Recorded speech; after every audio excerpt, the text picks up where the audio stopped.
अस्सलाम वालेकुम students and viewers, sir Zafar YouTube के ट्विटर चैनल से टॉपिक है बैंकारी में हमारा का जो है वो सारे के सारे जारी किए। चेक क्या होता है, मुस्तरद कब होता है, इसकी पार्टीज़ क्या हैं, वगैरह वगैरह। फिर उसके बाद टॉपिक हमने पढ़ा बिल ऑफ एक्सचेंज का। बिल ऑफ एक्सचेंज को बड़ी तफसील के साथ मैंने बयान किया है। बहुत सारे स्टूडेंट्स जो है बिल ऑफ एक्सचेंज को नहीं समझ पाते। मैं बारहा ये बात चेक करता हूँ कि जब बिल ऑफ एक्सचेंज की बात आती है तो स्टूडेंट्स को बहुत ज़्यादा परेशानी का सामना करना पड़ता है। शायद हम सही तरीके से समझ नहीं पा रहे होते, तो काइंडली पूरी बिल ऑफ एक्सचेंज की वो वीडियो ज़रूर देखिएगा। उसके बाद फिर मैंने बिल और चेक में फ़र्क क्या होता है वो भी क्लियर किया है। काइंडली ये वीडियोस पहले ज़रूर देख लीजिएगा मेरी। आज हम देखेंगे कि बिल ऑफ एक्सचेंज में और वादानामा में क्या फ़र्क है। बिल और आपके चेक में फ़र्क जो है वो पहले वीडियो अपलोड है, और वादानामा और चेक की वीडियो भी अपलोड है पहले में।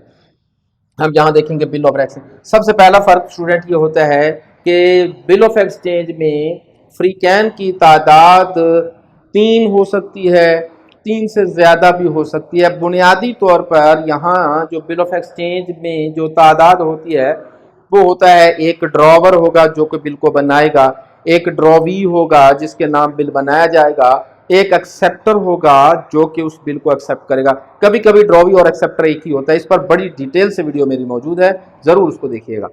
तो यहाँ बिल ऑफ एक्सचेंज में तादाद 2 तो है ही है, आमतौर पर 3 होती है, और 3 से ज़्यादा भी हो सकती है, 4, 5, 6, 7, 8 भी हो सकती है। मैं बार बार कह रहा हूँ कि इस पर मेरी वीडियो मौजूद है, डिटेल से देखिएगा उसको। तो यहाँ फ्री कैन की तादाद और यहाँ फ्री कैन की तादाद डिफर होती है। वादानामा में फ्री कैन सिर्फ 2 ही होते हैं, तीसरी पार्टी का इन्वॉल्व होना नामुमकिन होता है, जबकि बिल ऑफ एक्सचेंज में तीसरी पार्टी, चौथी पार्टी और 7-8 पार्टीज भी शामिल हो सकती हैं, 7-8 फ्री कैन भी शामिल हो सकते हैं। यहाँ एक ड्रॉवर होगा, एक ड्रॉवी होगा, एक कारिज होगा, एक मकरूज होगा, जो बनाने वाला है और जो वादा कर रहा है। ये 2 ही फ्री कैन होते हैं। उसके बाद है नंबर 2 पे स्टूडेंट्स, यहाँ है हमारे पास वादानामा के कबूलियत। नंबर 2 पे है गैर मशरूत हुक्मनामा। ये जो बिल ऑफ एक्सचेंज है ये ऑर्डर होता है, जबकि ये वादा होता है। ये ऑर्डर क्यों होता है? ये ऑर्डर इसलिए होता है कि फ़र्ज़ कर लेते हैं कि मैं एक्सपोर्टर हूँ और आप इंपोर्टर हैं, मैं सेलर हूँ और आप परचेज़र हैं। तो जब मैं बतौर सेलर आपको सामान सेल करूँगा, भेजूँगा, तो सामान के साथ साथ बिल ऑफ एक्सचेंज भी बनाकर भेजूँगा। चूँकि आपने मुझसे सामान ख़रीदा है, लिहाजा आप पे करेंगे मुझे, क्योंकि वो पैसे मेरे हैं, आपने जो पे करने हैं, लिहाजा हम इसको आमतौर पर हुक्मनामे का नाम देते हैं। जबकि वादानामा में ये होता है कि मैंने आपसे वादा किया है तो मैं हुक्म जारी कैसे कर सकता हूँ, पैसे तो आपके हैं, तो जो पैसा तकाजा करने वाला है वो तो ऑर्डर कर सकता है, दूसरा नहीं। तो इस तरह ये जो है हमारे पास बिल ऑफ एक्सचेंज कानूनी हैसियत से, इसका जो कानूनी हैसियत होती है वो हुक्मनामे की होती है, जबकि उसकी जो प्रॉमिस की सूरत में होता है। नंबर 3 पर है कबूलियत ज़रूरी है इसकी, और वहाँ कबूलियत का एलिमेंट्स नहीं होता।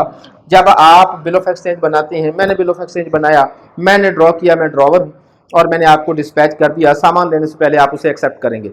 जब तक आप उसे एक्सेप्ट नहीं करेंगे तब तक बिल ऑफ एक्सचेंज की कानूनी हैसियत ज़ीरो होती है, उसे कोई नहीं मानता। जब तक उसमें एक्सेप्टेंस का एलिमेंट शामिल ना कर दिया जाए, बिल की हैसियत 0 होती है। जबकि अगर आप यहाँ बात करें तो यहाँ सामने वाला इसको कबूल करे या ना करे। मिसाल के तौर पर मैंने आपको पैसे दे दिए 1 लाख रुपए उधार, तो आपने मुझसे वादा तो करना है कि 1 लाख रुपए पे कर दूंगा, लेकिन वो मैं एक्सेप्ट करूं उसको या ना करूं, इसमें क्या फर्क पड़ता है, पैसे तो आपने देने।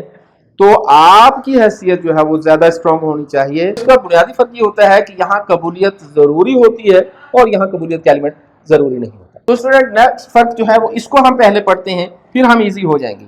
यहाँ जो बिल ऑफ एक्सचेंज है वो बनाएगा कौन? कारिज, जिसने पैसे लेने हैं वो बनाएगा। मैं पैसे लेने वाली पार्टी हूं, मैं उस बिल को बनाऊंगा। जबकि यहाँ जो पैसे पे करने वाली पार्टी होती है वो उसको बनाता है। मिसाल के तौर पर आप देखें कि मैंने आपको बिल ऑफ एक्सचेंज बनाकर भेजा कि भाईजान ये सामान मैं आपको भेज रहा हूं और आपके खाते में 2 लाख रुपए है, मुझे आप पे करेंगे। मैं बनाकर भेजूंगा, आप उसे एक्सेप्ट कर लेंगे। लेकिन जब आप मुझसे पैसा उधार ले रहे हैं तो फिर आप बनाकर भेजेंगे ना मुझे कि सर मुझे आप 2 लाख रुपए उधार दे दें, मैं वादा करता हूं, ये मेरा वादा है, ये मेरा रिटर्न में वादा है, और ये रख ले अपने पास, और मैं आपको फलां तारीख को इतने पैसे वापस कर दूंगा। तो सबसे बड़ा फर्क ये है कि यहाँ जो मुरत्तब करेगा शख्स वो पैसा लेने वाला होता है, यहाँ जो मुरतब करेगा शख्स वो पैसा देने वाला है। ये पार्टीज उल्टी होती हैं, ये पार्टीज उलट होती हैं, वहाँ क्रेडिटर और यहाँ डेबिटर बना रहा होता है। उसके बाद अगर आप इसको देखें स्टूडेंट, तो असल जिम्मेदारी, यहाँ असल जिम्मेदार जो होता है मुरतब अलैह होता है, जिसके नाम ये जारी किया जाता है, जिसके नाम जारी किया जाएगा वो असल जिम्मेदार होता है। और यहाँ असल जिम्मेदार जो मुरतब कर रहा है वो होता है, जो बनाएगा वो है जिम्मेदार, जो बनाएगा वो जिम्मेदार नहीं, दूसरी पार्टी जिम्मेदार है। मैं बना रहा हूँ और आपको भेज रहा हूँ, पेमेंट तो आपने करनी है ना भाई, तो जिम्मेदारी आप पर आती है। यहाँ आप उधार ले रहे हैं, पेमेंट आपने करनी है, यहाँ जिम्मेदारी फिर आपकी आ जाएगी। तो यहाँ बनाने वाले की जिम्मेदारी है, यहाँ जिसके नाम बनाया जाए। तो गोया कि सादा लफ्जों में आप ये समझ लें कि जिस शख्स ने पैसे देने होते हैं, जो पैसे पे करेगा फ्यूचर में, असल जिम्मेदार वो होता है।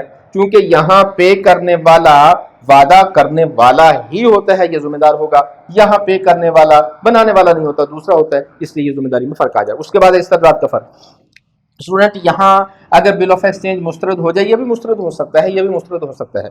बिल ऑफ एक्सचेंज अगर मुस्तरद हो जाए, पे ना हो, कोई भी वजह हो सकती है, एक्सेप्ट ना हो, तो ये मुस्तरद हो जाएगा। इस पर भी वीडियो मेरी मौजूद है, देख लीजिएगा। तो अगर बिल ऑफ एक्सचेंज मुस्तरद हो जाए स्टूडेंट्स, तो यहाँ उसका नोटिस भेजना बहुत बहुत ज़रूरी हो जाता है। फिर उसके बाद प्रोटेस्टिंग का मरहला, नोटिफाइंग का मरहला शुरू हो जाता है। जबकि वादा नामा में मुस्तरद होने पर किसी किस्म का कोई नोटिस नहीं भेजा जाता। मैंने आपको उधार दिया, आपने वो पैसा देने से इनकार कर दिया, बस यह बात यहाँ कोर्ट तक चली जाएगी, लेकिन इसका कोई बाकायदा आपको नोटिफाई या मुझे नोटिफाई करना ज़रूरी नहीं होता। तो यहाँ नोटिस का एलिमेंट इंतहाई ज़रूरी होता है और यहाँ नहीं होता। उसके बाद एक्सेप्ट मुमकिन, ये तो स्टूडेंट आज तकरीबन इसके लिए अभी बात ख़त्म हो चुकी है। होता क्या है कि हम एक से ज़्यादा कॉपीज़ बना लेते हैं। पुराने ज़माने में ये होता था कि एक से ज़्यादा कॉपीज़ बना लेते थे और सामान के साथ वो ज़्यादा कॉपीज़ डिस्पैच कर देते थे। सिस्टम होता था डाक का, डाक में कुछ डाक जो है, कुछ लेटर्स जो है वो ज़ाया हो जाते थे, गुम हो जाते थे। 2-3 सेट हम आपको भेज देते थे, उसमें जो भी आपको पहला मिल गया सेट उसको आप एक्सेप्ट कर लिया करते थे और बाकी डिस्कार्ड हो जाया करते थे। अब तो चूंकि इंटरनेट का ज़माना है, ऑनलाइन सर्विस है सारी की सारी, टीलेक्स है, फैक्स है और पता नहीं क्या कुछ है हमारे पास अब तो आप फौरी तौर पर आप उसको पहुंच जाता है। तो यहाँ पहुंचने का एलिमेंट था, खतरा था गुम हो जाने का, इसलिए हम उसको सेट की सूरत में बना लेते थे। अब तो यहाँ भी नहीं बनता, लेकिन बहरहाल एक इसकी एसेंशियल तो मौजूद है। बिल को सेट की सूरत में बनाया जा सकता है, 1, 2, 3, 4 कॉपीज़ की सूरत में बनाया जा सकता है।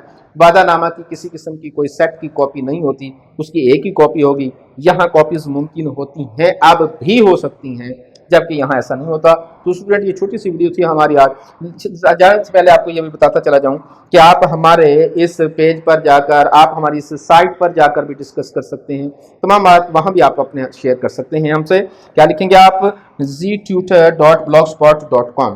तो ये थी हमारी आज की वीडियो। उम्मीद करते हैं कि आपको इसका फ़ायदा हासिल हो रहा होगा। तो अपना बहुत सारा ख्याल रखिएगा। हाजिर होंगे इंशाअल्लाह ताला अगली वीडियो में, तब तक आपका और हमारा अल्लाह हाफ़िज़।